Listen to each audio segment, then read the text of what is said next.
I worked in a bank in my hometown, Munich. And I left this bank for one particular reason.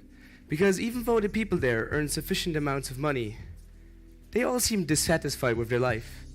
They were frustrated with their career opportunities. They were unhappy with their relationships. And they were constantly stressed out. But these people, they all had one thing in common. They did not want to change it. And even outside of the bank, I kept on meeting people who were unhappy with their lives, but unwilling to change them.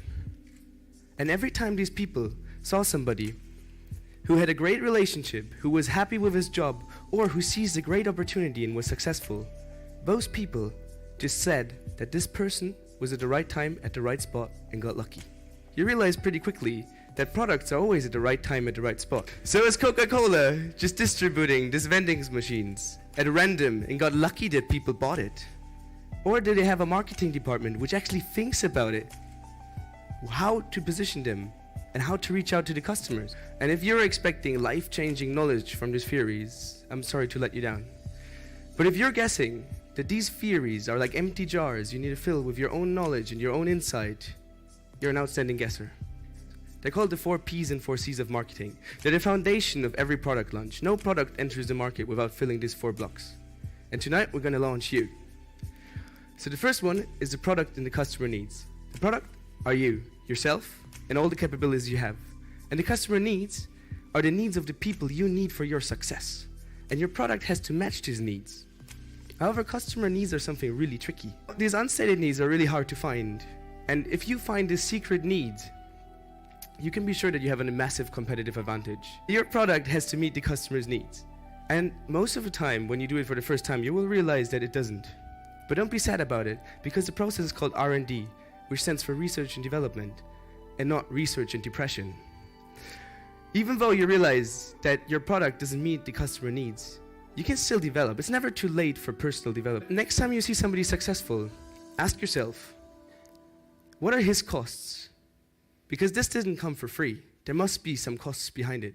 And then ask yourselves, would you be willing to pay it?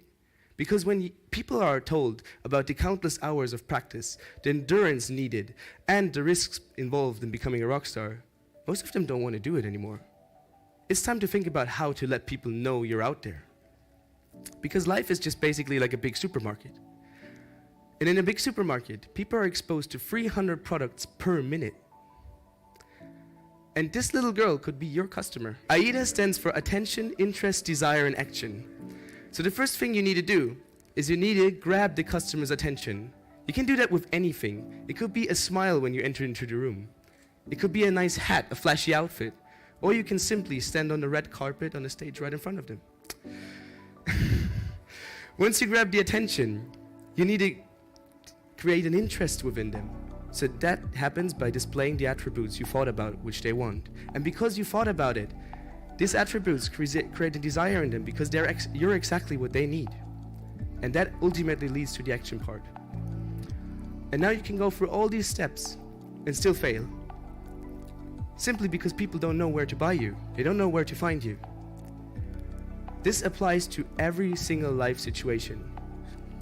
Sometimes you need to consider all the options, because sometimes the place which is the most obvious to meet your customers is not the place where they need you the most. But it's really essential, because in the market as well as in life, it's not the product which is the best which gets sold the most, but it's the best promoted product which gets sold the most.